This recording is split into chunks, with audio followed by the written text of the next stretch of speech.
이사야서 55장 8절에서 9절에 보면 여호와께서 말씀하신다. 내 생각은 너희 생각과 다르며 내 길은 너희 길과 달라서 하늘이 땅보다 높은 것 같이 내 길은 너희 길보다 높고 내 생각은 너희 생각보다 높다. 라고 말합니다. 우리의 생각과 하나님의 생각은 하늘과 땅 차이가 있다는 말입니다. 하늘과 땅 사이만큼 하나님의 생각은 우리 생각보다 높기 때문에 우리는 도저히 하나님의 생각을 이해할 수 없습니다. 그럼에도 불구하고 사람들은 하나님의 생각을 이해해 보려고 노력합니다. 그래서 우리의 환경에 맞춰 설명을 하다 보면 각자의 설명에 차이가 생기며 오히려 혼돈을 빚습니다. 하늘과 땅 사이에 있는 거리를 좁히고 하나님의 생각을 이해하는 방법은 하나밖에 없습니다. 바로 믿음입니다. 성경은 하나님의 말씀입니다. 하나님의 마음과 생각과 역사가 기록되어 있습니다. 그런 하나님의 말씀을 육의 눈으로 이해해서 받아들인다는 것은 불가능합니다. 왜냐하면 하늘과 땅 사이 거리만큼 성경과 나 사이에 공간이 있기 때문입니다. 우리가 성경을 신뢰하는 것은 우리가 온전히 이해해서가 아니라 믿음으로 신뢰하는 것입니다. 그러면 영의 눈이 열려 이해가 되며 더욱 믿음의 확신이 생기는 것입니다. 히브리서 11장은 믿음의 장이라고 합니다. 거기에는 여러 믿음의 사람들과 그들이 겪은 믿음의 사건들이 등장합니다. 큰 사건 몇 개를 열거하면 다음과 같습니다. 3절에 믿음으로 우리는 이 세상의 모든 것이 하나님의 말씀으로 창조되었으며 보이는 것이 보이지 않는 것으로 만들어졌다는 것을 압니다. 5절에 믿음으로 에녹은 죽지 않고 하늘로 옮겨갔기 때문에 아무도 그를 볼 수 없었습니다. 7절에 믿음으로 노아는 아직 보이지 않는 일들에 대하여 하나님의 경고를 받고 그분을 두려워하는 마음으로 지체 없이 배를 만들어 홍수 때에 가족을 구원해냈습니다. 8절 믿음으로 아브라함은 하나님이 주시겠다고 약속한 땅으로 가라는 명령을 받고 그대로 순종하였습니다. 그는 가야 할 곳이 어딘지도 모른 채 떠났던 것입니다. 11절 그의 아내 사라도 너무 늙어 아기를 낳을 수 없었으나 믿음으로 임신하게 되었습니다. 29절 믿음으로 이스라엘 백성들은 육지를 걷듯이 홍해를 건넜으나 이집트 사람들은 건너려다 모두 빠져 죽고 말았습니다. 30절 믿음으로 이스라엘 백성들이 여리고성 둘레를 7일 동안 돌자 성이 무너지고 말았습니다. 이런 사건들의 공통점은 무엇인가요? 바로 일반 상식으로는 불가능한 일이라는 것입니다. 그런데 여러분은 이런 일들이 정말 있었다고 생각되나요? 어떻게 확신할 수 있나요? 성경에 기록된 많은 일들은 우리가 인간적으로 이해할 수 있는 일들이 아닙니다. 자연을 초월하는 일들입니다. 그럼에도 불구하고 이런 일들이 있었다고 확신할 수 있는 것이 바로 믿음입니다. 믿음의 눈으로 성경을 읽지 않으면 성경은 교리적 이해와 지식만 얻기에 불과합니다. 하지만 믿음으로 성경을 읽고 신뢰하면 영적인 이해를 통해 이런 사건들이 실제로 내 삶에 적용되어 하나님을 체험하게 됩니다. 사도 바울은 3장을 시작하기 전에 1장을 통해서 세상의 모든 것들을 하나님이 창조하셨고 또 유지하며 예수님의 죽음으로 하나님께로 가는 화해의 길이 열려졌다는 사실을 설명했습니다. 그리고 2장에서는 할례와 죽음과 부활을 언급하면서 우리가 세상으로부터 분리되고 예수님과 함께 죽고 예수님과 함께 다시 살아났음을 설명했습니다. 이렇게 1장과 2장을 믿음으로 받아들이면 3장에서 이야기하는 믿음의 삶을 사는 것이 나의 노력으로 억지로 이루어지는 것이 아니라 믿음으로 자연스럽게 되어지는 것입니다. 하나님이 아담과 하와에게 동산 중앙에 있는 선악을 알게 하는 나무의 열매를 먹는 날에는 반드시 죽는다고 말씀하셨습니다. 그러나 사탄은 절대로 죽지 않을 것이라고 말했습니다. 아담은 선악을 알게 하는 나무의 열매를 먹고도 930년을 살았습니다. 그러면 하나님이 반드시 죽는다는 것은 지금 당장은 죽지 않지만 언젠가는 죽을 것이라는 뜻인가요? 아니면 선악과를 먹는 순간 죽었나요? 육의 눈으로 보면 안 죽었지만 영의 눈으로 보면 이미 죽은 것입니다. 오늘날 예수님을 믿고 거듭난 사람들도 육의 눈으로 보면 안 죽은 것 같지만 영의 눈으로 보면 예수님과 함께 십자가에서 죽은 것입니다. 창세기 3장 22절에 여호와 하나님이 이제 사람이 우리 중 하나같이 되어 선악을 알게 되었으니 그가 생명나무의 과일을 따먹고 영원히 살게 해서는 안 된다 하시고 천사를 배치해서 생명나무에 근접하지 못하게 했습니다. 사람이 하나님과 같이 되어 선악을 알게 된 순간에 사람과 하나님과의 관계가 끊어졌습니다.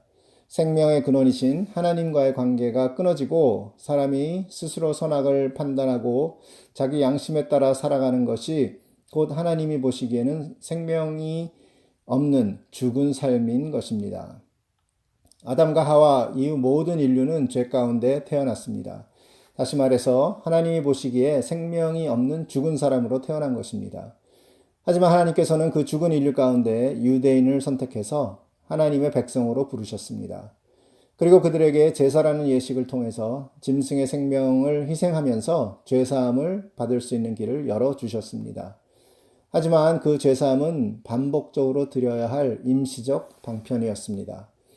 그리고 드디어 2000년 전에 예수님이 이 땅에 오셨습니다. 하나님의 예언대로 예수님은 인류의 모든 죄를 지시고 십자가에 못 박혀 죽으시고 무덤에 장사되시고 3일 만에 죽음에서 부활하셨습니다. 그리고 승천하여 하나님 우편에 앉아 계십니다.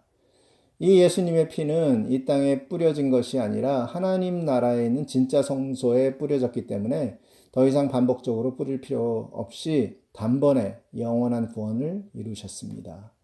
자, 그러면 우리가 죽고 다시 태어났다는 것이 무엇을 의미하는지 한번 생각해 보겠습니다. 아담과 하와 이후 모든 인류는 죄 가운데 태어났습니다. 그리고 하나님과 관계 없기 때문에 하나님이 보시기에는 생명이 없는 죽은 자들로 태어난 것입니다.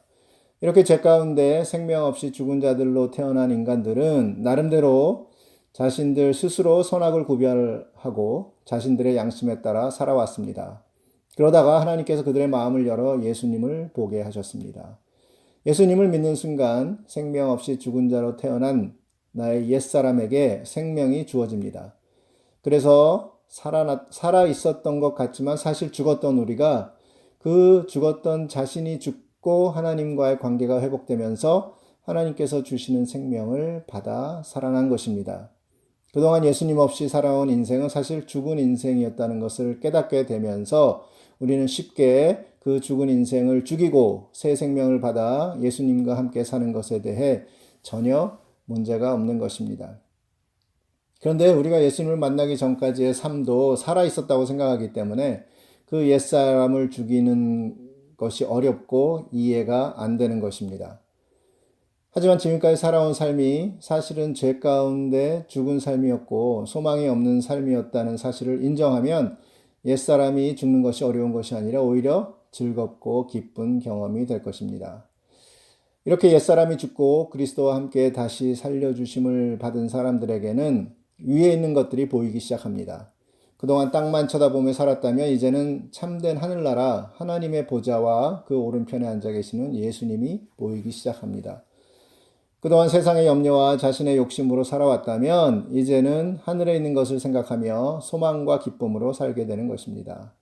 이런 삶이 사라지려면 반드시 예수님과 함께 다시 살림을 받아야 하는 것입니다. 예수님과 함께 다시 살림을 받은 사람들은 예수님과의 관계가 친밀한 사람들입니다. 여러분 예수님을 사랑하시나요? 얼마나 사랑하나요? 아마도 대부분의 크리스천들은 예수님을 많이 사랑한다고 말할 것입니다. 그런데 만약에 여러분은 예수님과의 관계가 얼마나 가깝나요? 라고 묻는다면 선뜻 아주 많이 가까워요 라고 대답할 수 있는 사람은 그리 많지 않을 것입니다. 일방적인 사랑은 누구나 할 수 있습니다. 엘비스 프레슬리가 공연을 하면 많은 젊은 여성들이 울면서 열광하면서 사랑한다고 소리칩니다. 그런데 그런 사랑에는 그 사람과의 친분이 전혀 없습니다. 예수님을 사랑하는 것과 예수님과 관계를 갖고 사는 것은 다릅니다. 우리는 예수님을 사랑한다고 고백하는 것이 예수님과의 관계를 맺고 산다고 생각합니다. 하지만 예수님을 사랑한다고 하면서 내 마음대로 사는 사람들이 너무나 많습니다. 예수님과 관계가 깊어지면 내 마음대로 살 수 없습니다. 예수님과 관계가 깊어지면 자연스럽게 스스로 세상 것보다 하늘 것을 하늘의 것을 찾게 되는 것입니다. 세상과의 관계는 끊어지고 하늘에 있는 것을 생각하게 되는 것입니다. 오늘 말씀에 함께라는 단어가 3번이나 나옵니다. 예수님과 함께 다시 살리심을 받았습니다.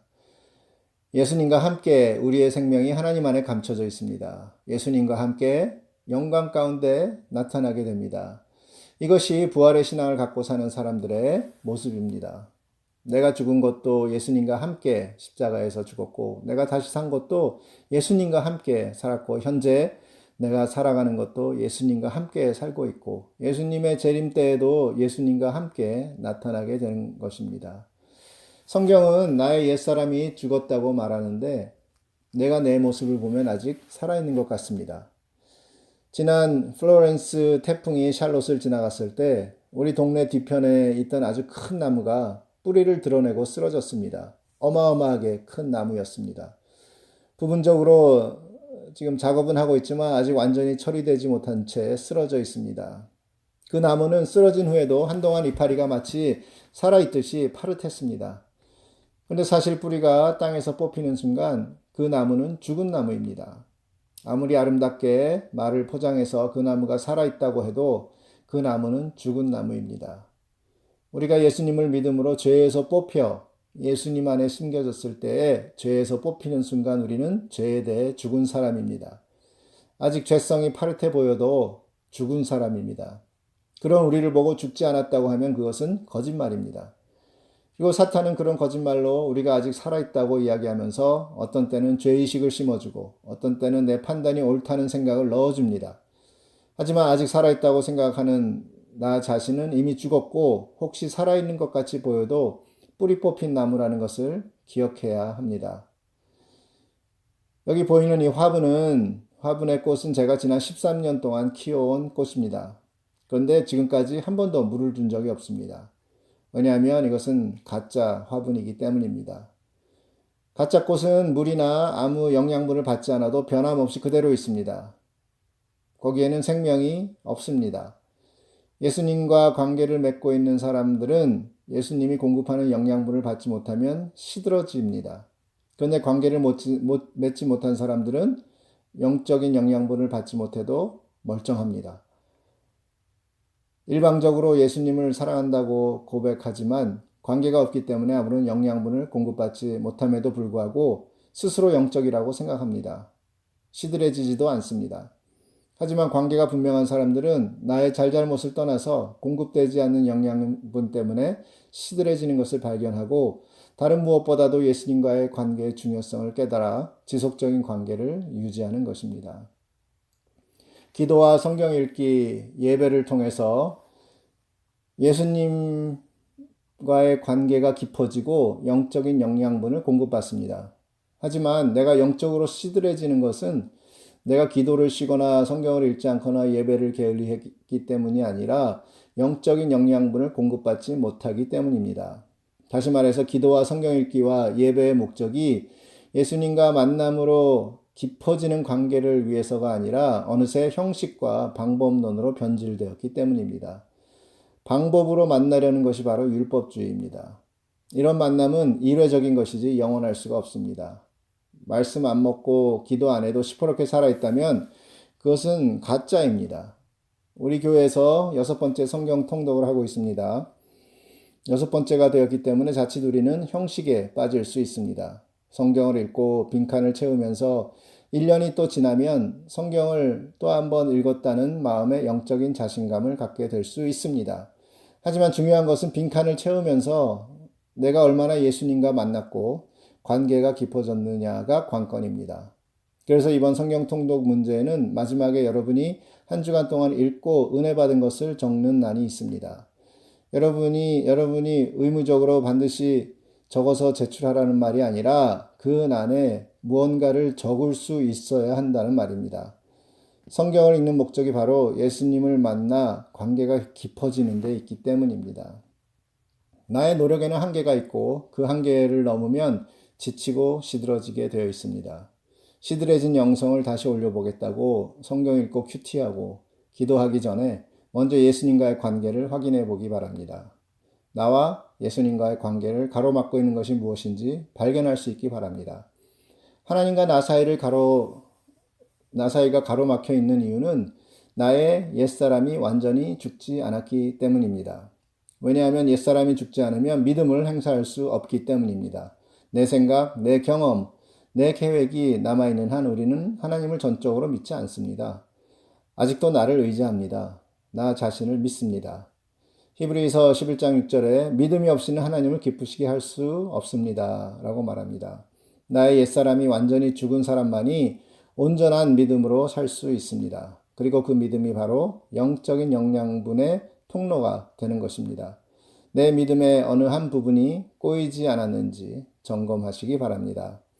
이 땅에서 우리는 나그네와 같은 삶을 삽니다. 우리의 본향은 바로 하나님의 보좌와 그 우편에 앉아 계시는 예수님이 계신 하늘나라입니다. 하지만 비록 우리가 이 땅에서 나그네라고 하지만 분명한 것은 우리의 신분은 이미 하나님의 자녀라는 사실입니다. 하나님의 자녀로 이 땅에 미련을 두진 않지만 이 땅에서 우리에게 주신 하늘의 사명을 세워가는 삶을 살아야 합니다. 우리의 삶은 우연히 주어진 삶이 아닙니다. 우리의 삶은 하나님의 분명한 목적을 갖고 사는 삶입니다.